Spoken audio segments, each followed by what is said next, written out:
নমস্কাৰ মৰমৰ ছাত্ৰ ছাত্ৰী আৰু মোৰ বন্ধু বান্ধৱীসকল আহোম ক্লাছেছ ইউটিউব চেনেলটোত আপোনালোকৰ স্বাগতম জনাইছোঁ। আজি মই তোমালোকৰ কাৰণে লৈ আহিছোঁ অধ্যায় 14 শক্তিৰ উৎস। এইটো আমাৰ ক্লাছ 10ৰ জেনেৰেল ছায়েন্সৰ লৈ আহিছোঁ। ইয়াত মই লৈ আহিছোঁ তোমালোকৰ যিমানখিনি ইম্পৰ্টেণ্ট কুৱেশ্যন আছে আৰু যিসকল ছাত্ৰ ছাত্ৰীয়ে এতিয়ালৈকে ভালকৈ পঢ়া নাই তেওঁলোকে ইম্পৰ্টেণ্ট বিচাৰি আছে, মই তেওঁলোকৰ কাৰণে ইম্পৰ্টেণ্টখিনি লৈ আহিছোঁ যাতে তেওঁলোকে পাছ কৰি যাব পাৰে। ইয়াত যিসকল ছাত্ৰ ছাত্ৰীয়ে মোৰ চেনেলটো ছাবস্ক্ৰাইব কৰি ৰখা নাই এতিয়াও তেওঁলোকে চেনেলটো ছাবস্ক্ৰাইব কৰি ৰাখা। এনেকুৱা ধৰণৰ ভিডিঅ' তোমালোকে পাই থাকিব আৰু মই আগতো দি দিছোঁ, আগৰ ভিডিঅ'বিলাকৰ ইম্পৰ্টেণ্ট দিছোঁ চেপ্টাৰবিলাকৰ, সেইবিলাক তোমালোকে মোৰ চেনেলত গৈ কিনে প্লেলিষ্টত গ'লে পাই যাবা। যে ক্লাছ 10 ছায়েন্স লিখা আছে প্লেলিষ্টত, সেইটো তোমালোকে অ'পেন কৰা তোমালোকে পাই যাবা।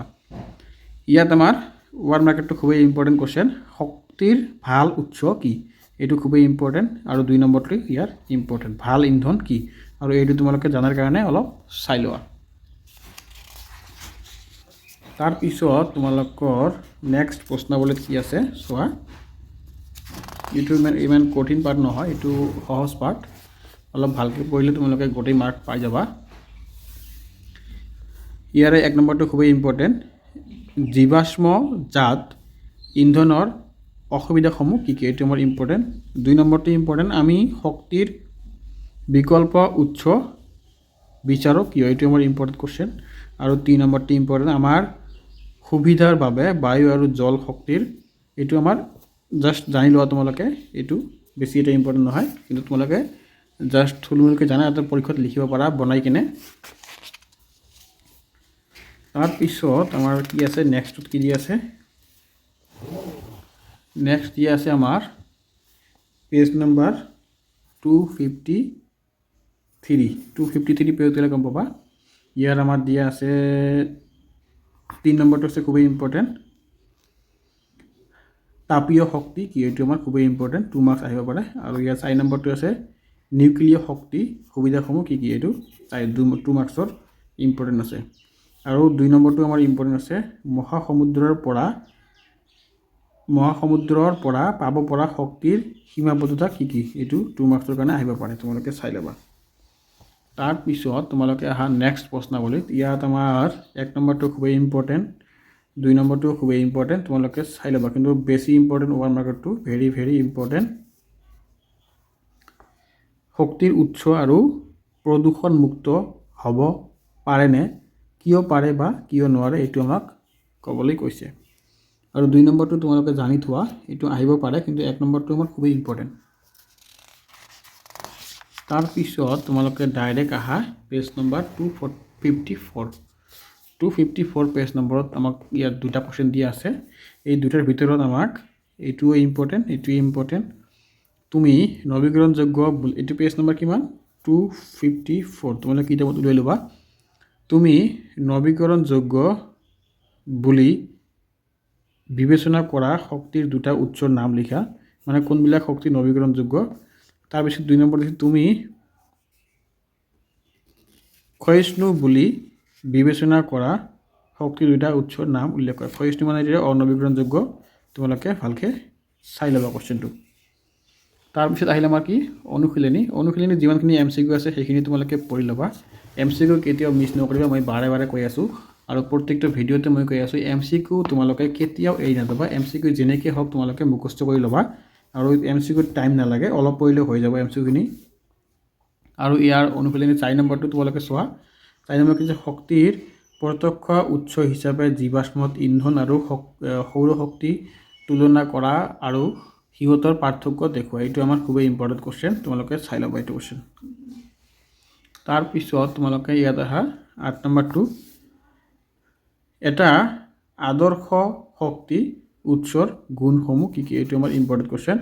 9 নম্বৰটো ইম্পৰ্টেণ্ট আৰু 10 নম্বৰটো ইম্পৰ্টেণ্ট, তোমালোকে 9, 10টো অলপ চাই ল'বা।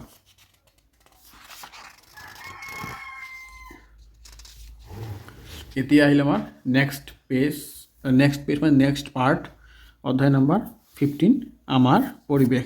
এই পাৰ্টটো আমাৰ বাবে খুবেই ইম্পৰ্টেণ্ট পাৰ্ট। আমাৰ পৰিৱেশ, আমি য'ত বাস কৰোঁ, এনভাইৰনমেণ্ট, আমাৰ পৰিৱেশ। তোমালোকে এতিয়া গমে পোৱা আৰাৱলী মাউণ্টেইন কাটাৰ কাৰণে কিবা প্ৰচেষ্টা চলাই আছে আমাৰ চেণ্ট্ৰেল গভৰ্ণমেণ্টে। এই আমাৰ পৰিৱেশ, আমি পৰিৱেশ কেনেকৈ বচাব লাগে, কেনেকৈ ৰাখিব লাগে, কি কৰিলে আমাৰ পৰিৱেশ ভাল থাকিব, এই পাঠটো পঢ়িলে তোমালোকে সকলোখিনি গম পাই যাবা। সেইকাৰণে তোমালোকে এইটো পাঠ ভালকৈ মুখস্থ কৰি ল'বা। ইয়াৰ প্ৰশ্নাৱলী চোৱা তোমালোকে 1 নম্বৰত দিয়া আছে কিছুমান পদাৰ্থ জীৱ নিম্নীকৰণ আৰু আন কিছুমান জীৱ অনিম্নীকৰণ হয়। এইটো চোৱা তোমালোকে, এইটো আমাৰ খুবেই ইম্পৰ্টেণ্ট 2 মাৰ্কছৰ কাৰণে। তাৰপিছত আমাৰ দিয়া আছে 2 নম্বৰটো জীৱ নিম্নীকৰণ পদাৰ্থই পৰিৱেশত প্ৰভাৱ পেলাব পৰা যিকোনো দুটা সম্ভাৱনাৰ বিষয়ে লিখা। যিকোনো দুটা সম্ভাৱনাৰ বিষয়ে লিখা। এইটো আমাৰ পেজ নম্বৰ কিমান আছে 257। মই ইয়াত লিখি দিছোঁ 257। তোমালোকে এইটো পেজ নম্বৰত গ'লে পাই যাবা। তাৰপিছত আমাৰ 3 নম্বৰত কি দি আছে জীৱ অনিম্নীকৰণ পদাৰ্থই পৰিৱেশত প্ৰভাৱ পেলাব পৰা যিকোনো দুটা সম্ভাৱ্যৰ বিষয়ে লিখা। এইটো আমাৰ খুবেই ইম্পৰ্টেণ্ট। তাৰপিছত আমাৰ কুৱেশ্যন চোৱা তোমালোকে ইয়াত দিয়া আছে পেজ নম্বৰ কিমান আছে এইটো 261 পেজ নম্বৰত গ'লে গম পাবা। 1 নম্বৰত কি দিছে পৌষ্টিক স্তৰ কি, এইটো আমাৰ ইম্পৰ্টেণ্ট কুৱেশ্যন। এইটো 1 মাৰ্কৰ আহিব পাৰে আৰু উদাহৰণ এইটো আহিব পাৰে 1 মাৰ্কৰ, টোটাল 2 মাৰ্কছৰ আহিব পাৰে এইটো। আৰু 2 নম্বৰটো কি দি আছে পৰিস্থিতি তন্ত্ৰত বীজজকৰ ভূমিকা লিখে। এইটো তোমাৰ খুবেই ইম্পৰ্টেণ্ট, ভেৰি ভেৰি ইম্পৰ্টেণ্ট। এইটো আহিব পাৰে তোমালোকৰ 1 মাৰ্কছৰ, 2 মাৰ্কছৰ নাহিব পাৰে। আৰু এইটো 1 মাৰ্কছৰ আহে তোমালোকে 2 মাৰ্কমান লিখি দিবা, বেছি লিখিব নালাগে। তাৰপিছত তোমালোকে আহা direct page number 264 page number আহিলে গম পাবা। তাৰপিছত তোমালোকে আহা পেজ নম্বৰ 264 পেজ নম্বৰৰ আমাৰ ইয়াৰ 1 নম্বৰটো খুবেই ইম্পৰ্টেণ্ট। ওজন কি আৰু ই কোন পৰিস্থিতিত তন্ত্ৰত কেনেদৰে প্ৰভাৱ পেলায়, এইটো আমাৰ ইম্পৰ্টেণ্ট 2 মাৰ্কছৰ কাৰণে আহিব পাৰে এইটো। তাৰপিছত এইটো পাৰ্টৰ আমাৰ অনুশীলনী চোৱা তোমালোকে। অনুশীলনীৰ মই এটা কথা বাৰে বাৰে কৈ আছোঁ, তোমালোকে মাল্টিপুল চইচখিনি কেতিয়াও মিছ নকৰিবা। মাল্টিপুল চইচ যিমানখিনি আছে সিমানখিনি তোমালোকে জাষ্ট চাই দিলে তোমালোকৰ হৈ যাব, বেছি পঢ়িব নালাগে, অলপ অলপ পঢ়িলেও হৈ যায় মাল্টিপুল চইচখিনি। তোমালোকে মাল্টিপুল চইচ কেতিয়াও এৰি নাযাবা। তাৰপিছত তোমালোকে চোৱা ইয়াত দিয়া আছে আমাৰ 4 নম্বৰটো খুবেই ইম্পৰ্টেণ্ট কুৱেশ্যন। কোনো এটা পৌষ্টিক স্তৰ সকলোবিলাক জীৱকে ধ্বংস কৰি পেলালে কি ঘটিব, এইটো আমাৰ ইম্পৰ্টেণ্ট কুৱেশ্যন। আৰু ইয়াৰ আছে 7 নম্বৰটো আমাৰ খুবেই ইম্পৰ্টেণ্ট কুৱেশ্যন। 7 নম্বৰটো চোৱা তোমালোকে। 7 নম্বৰটো কি যে আমি সৃষ্টি কৰা জীৱ অনিম্নীকৰণ পদাৰ্থবিলাকৰ পৰা আমাৰ কি কি সমস্যা হ'ব, এইটো আমাৰ খুবেই ইম্পৰ্টেণ্ট কুৱেশ্যন। তাৰপিছত তোমালোকে চোৱা নেক্সট চেপ্টাৰ মানে নেক্সট অধ্যায় নম্বৰ কি আছে আমাৰ 16। অধ্যায় নম্বৰ 16টো আমাৰ খুবেই ইম্পৰ্টেণ্ট কুৱেশ্যন। প্ৰাকৃতিক সম্পদৰ ব্যৱস্থাপনা, এইটো কুৱেশ্যন আমাৰ খুবেই ইম্পৰ্টেণ্ট কুৱেশ্যন। আমাৰ প্ৰাকৃতিক সম্পদ আমি কেনেকৈ ৰক্ষা কৰিব লাগিব আৰু প্ৰাকৃতিক সম্পদ কিয় ৰক্ষা কৰিব লাগে, তোমালোকে এইটো পাৰ্ট পঢ়িলে গোটেইখিনি বস্তু গম পাই যাবা। এতিয়া তোমালোকে ডাঙৰ হৈছে, ক্লাছ 10ত মেট্ৰিক দিবা, তোমালোকৰ 16-17 বছৰ হৈ গৈছে। সেইকাৰণে এইটো পাৰ্ট খুবেই ইম্পৰ্টেণ্ট কুৱেশ্যন আমাৰ পৰিৱেশ ৰক্ষাৰ কাৰণে।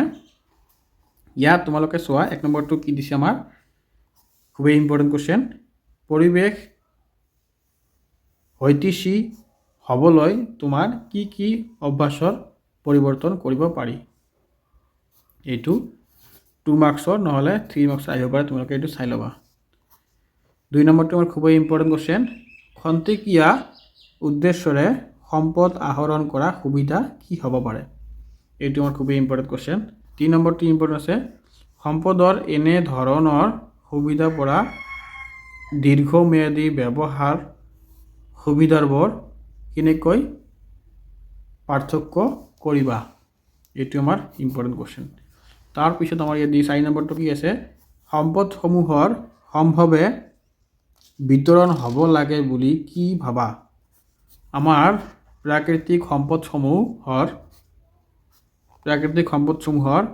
সমবিতৰণৰ বিৰুদ্ধে কি শক্তিয়ে কাম কৰি আছে এইটো খুবেই ইম্পৰ্টেণ্ট কোৱেশ্চন এইটো তোমালোকৰ 3 মাৰ্কছত আহিব পাৰে